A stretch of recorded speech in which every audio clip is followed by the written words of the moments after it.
Bloomberg Audio Studios. Podcasts, radio, news. This is the Bloomberg Daybreak Europe podcast. Good morning. It's Monday, the 14th of July. I'm Caroline Hepker in London. And I'm Stephen Carroll in Brussels. Coming up today, the EU lines up allies and countermeasures as Trump threatens a 30% tariff from the 1st of August if no agreement can be reached. Help wanted, but not by humans. UK hiring tumbles as AI disrupts jobs and payroll costs surge in another worrying sign for Starmer and Reeves. Plus, why Europe's defence ramp-up is creating an opportunity for Sweden's Gripen fighter jet to take off. Let's start with a roundup of our top stories. The European Union is looking to step up engagement with other countries hit by Trump's tariffs following a slew of new threats. Sources tell us that the EU has reached out to nations including Canada and Japan and raised the prospect of a coordinated response to US levies. The move comes after President Trump unleashed his latest tariff ultimatum over the weekend. The US President declared that the EU and Mexico would face a 30% tariff if agreements can't be reached by the 1st of August. European Commission President Ursula von der Leyen says she's hopeful of a deal. We prefer a negotiated solution. This remains the case, and we will use the time that we have now till the 1st of August.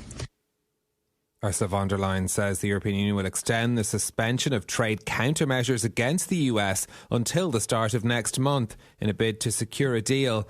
At the same time, Germany's Chancellor Friedrich Merz said 30% tariffs would hit exporters in Europe's largest economies to the core if a negotiated solution in the trade conflict can't be found.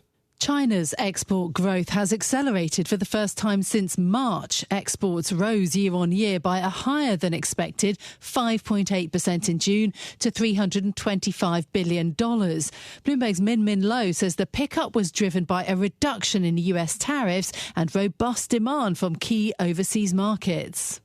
The exports are really bolstered by the trade truce, the front loading of shipments. Economists have been telling us that we really have to prepare for a potential, a fall off in demand for exports in the second half of the year. And of course, we are still waiting for the mid-August deadline when the temporary truce will expire. And some economists believe it's still a possibility that maybe the tariff levels could still increase in the later half of this year. So there's still a lot of uncertainty there.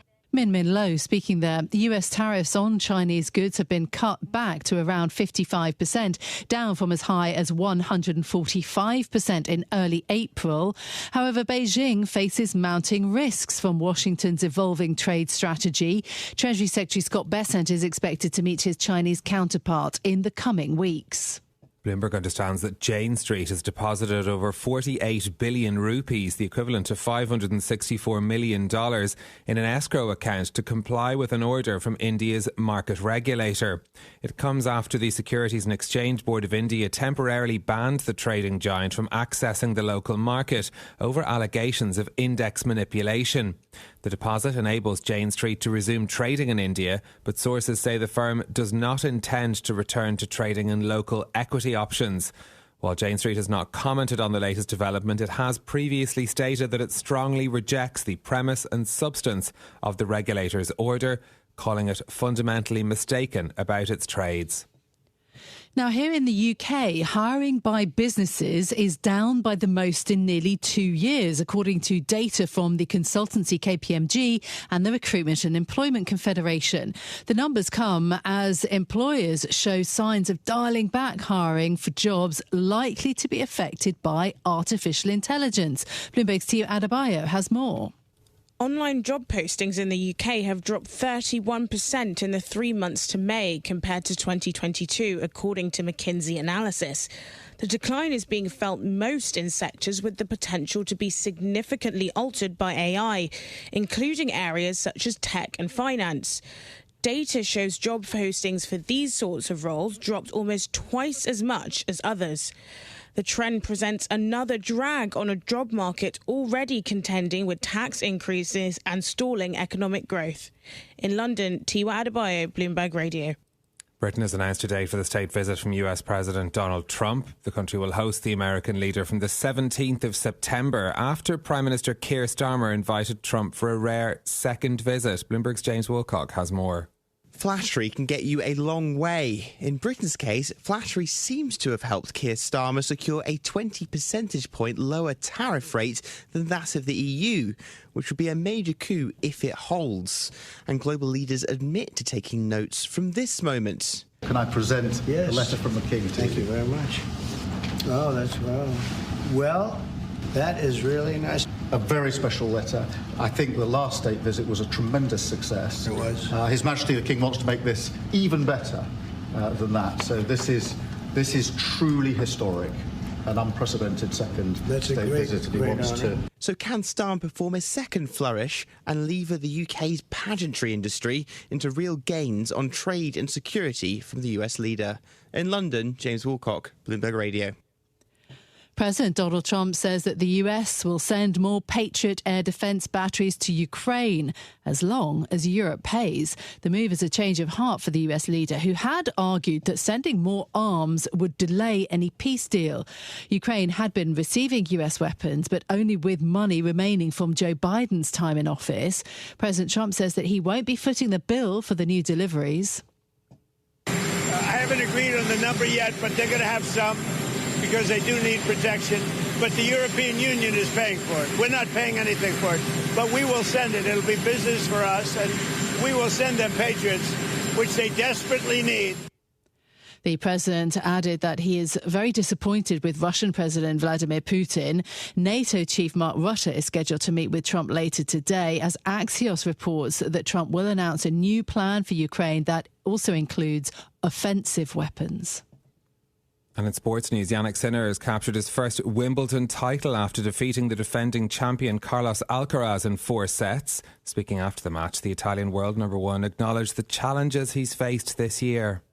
I'm very emotional, no, even if I don't cry, but it feels emotional because only me and the people who are close to me know exactly what we have been through on and off the court, and it has been everything except easy. Yannick Sinner, who also served a 3-month doping ban earlier in the year, speaking there.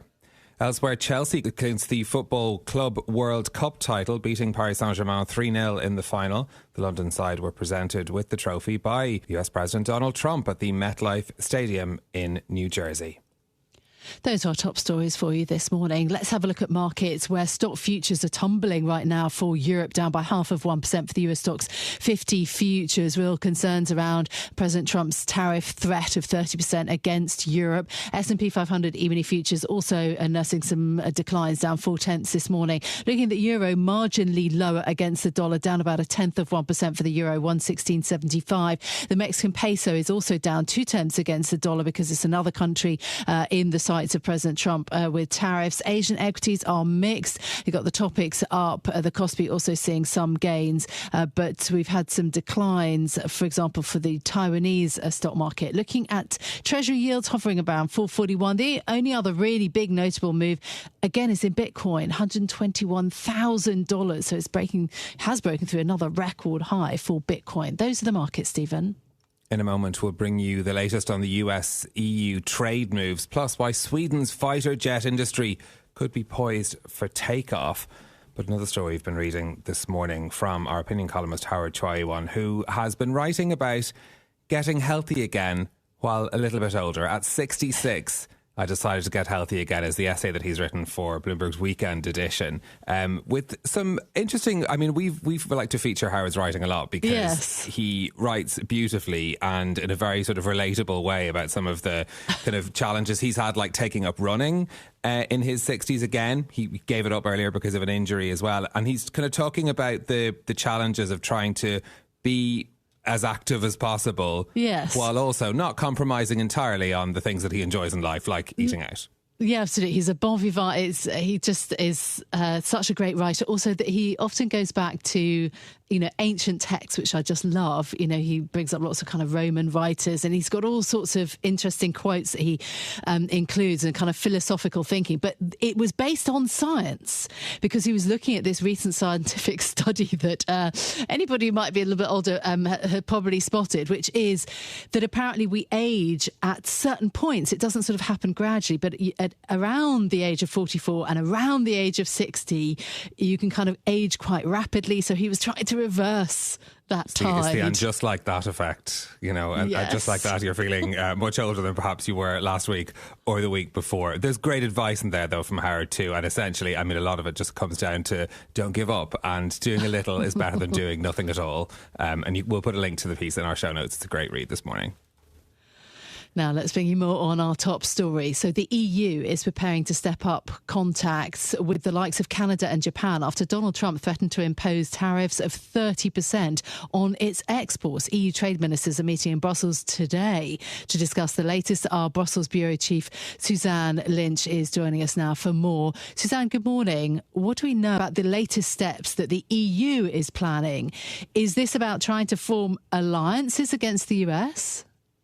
Well, we reported late last night that the EU is preparing to step up engagement with other countries that are hit by the Trump tariffs. Mainly, it seems after this week of Donald Trump digging down on his trade rhetoric, sending those letters to various trading partners, and then at the weekend announcing or threatening the European Union and Mexico with new tariffs. So we know that there is plan now to coordinate a lot better on this. But at the same time, we've got the EU, on the other hand, signalling quite strongly by Ursula von der Leyen on Sunday that they don't want to escalate at the moment, and that they're holding back implementing any more countermeasures until they try and get some kind of a deal before this new August 1st deadline. Suzanne, talk to us about the strategy that the EU is taking here, because the decision not to retaliate is a choice. Does it indicate that they are hopeful that progress can be made between now and the 1st of August? Well, it's interesting timing because today, as you mentioned, EU trade ministers are meeting here in Brussels. But today is also the deadline by which suspended tariffs on steel and aluminium expire. So the EU had a choice today, as it happens, whether to extend that suspension or to enact that suspension again, those tariffs again. So we've heard very strongly from von der Leyen that at the moment today, the EU won't do that, that it will allow that suspension to continue. So it did have that option, if you like, and they have chosen not to do that. Now, what is interesting is that we're hearing that, for example, from President Macron, if you look at the language he used on Saturday when he responded to this kind of shock move by Trump, he talked about the fact that the Commission have to protect European interests. He talked about preparing a series of countermeasures, including this trade tool called the anti-coercion instrument that could, allow the EU to hit back even stronger. He mentioned those things. Now, the EU hasn't gone there yet. As I say, it is at this moment deciding not to go any further, but it will be interesting to see if there is some pushback now today when EU trade ministers meet, and that some countries perhaps believe, look, the EU needs to be stronger on this because, as we've discussed before, the EU does have these other measures it can take. It has other sanctions that it can implement if it chooses to do so. OK, well, let's watch that closely. Suzanne, thank you so much for being with us this morning. That is Bloomberg's Brussels bureau chief, Suzanne Lynch. Well, the move to ramp up defence spending in Europe is presenting an opportunity for the Gripen jet made by Sweden's Saab. The company hasn't secured an export order since 2014, but that might be about to change. Our reporter Christopher Youngstedt joins us now for more from Stockholm. Christopher, good morning. Is this the moment then for the Gripen fighter jet? It sure does look like it's a moment, definitely. As you mentioned, it's been over a decade since Saab won a major export order for its Gripen jets. But in the past year, both Thailand and Colombia have decided that they do want to place orders, and these are now being negotiated, with Saab targeting deals being finalized this year. And then next in line could be orders from Peru and the Philippines, with Brazil potentially also boosting its existing contract for 36 jets by 25%. And as Saab CEO Michael Johansson said in his typical understated fashion, it's been a while since the company was in such an intensive period on the Gripen front. Well, Lockheed Martin's F-35 fighter jets, of course, have dominated order books in Europe. But here, two countries sort of looking for alternatives. Right, yeah. 13 European countries are our current F-35 customers, and that's including Sweden's neighbours, Norway, Denmark and Finland, while Saab in its turn has just leased Gripen jets to the Czech Republic and Hungary. The fact that Sweden hasn't been a NATO member has historically been one of their competitors' main arguments for not buying the Gripen. But with Sweden now a member, that's of course gone from their playbooks. What's potentially an even bigger change, however, is the foreign policy shift of the Trump administration, pulling back support, as we all know, for Ukraine and raising doubts about US commitment to Europe's defense, which is quite frankly uncharted territory for European leaders. So what's the hope then in terms of new orders for the Gripen jet and for Saab that makes it? Well, Saab executives have long emphasized that the procurement of a fighter jet is as much a political process as it is a purely technical one. Buying weapons and military gear from the US has long been viewed as a foolproof method to reach guaranteed friendship and support. But that is now, of course, no longer the case, with some security analysts believing that trust in the US will never go back to pre-Trump levels. Consequently, European countries are now trying to toe the line between lessening their dependence on the US and maintaining a healthy relationship as allies. Some are starting to consider dual fleets, that is, mixing European-made fighters with their F-35s, and this to make up for a potentially lower level of US air support in the region. And some analysts expect European countries to spend a far smaller portion of its defense spending on US equipment over time as it supplies more of its own fighter aircraft. This is Bloomberg Daybreak Europe, your morning brief on the stories making news from London to Wall Street and beyond. Look for us on your podcast feed every morning on Apple, Spotify and anywhere else you get your podcasts. You can also listen live each morning on London DAB Radio, the Bloomberg Business app and Bloomberg.com. Our flagship New York station is also available on your Amazon Alexa devices. Just say, Alexa, play Bloomberg 1130. I'm Caroline Hepker. And I'm Stephen Carroll. Join us again tomorrow morning for all the news you need to start your day, right here on Bloomberg Daybreak Europe.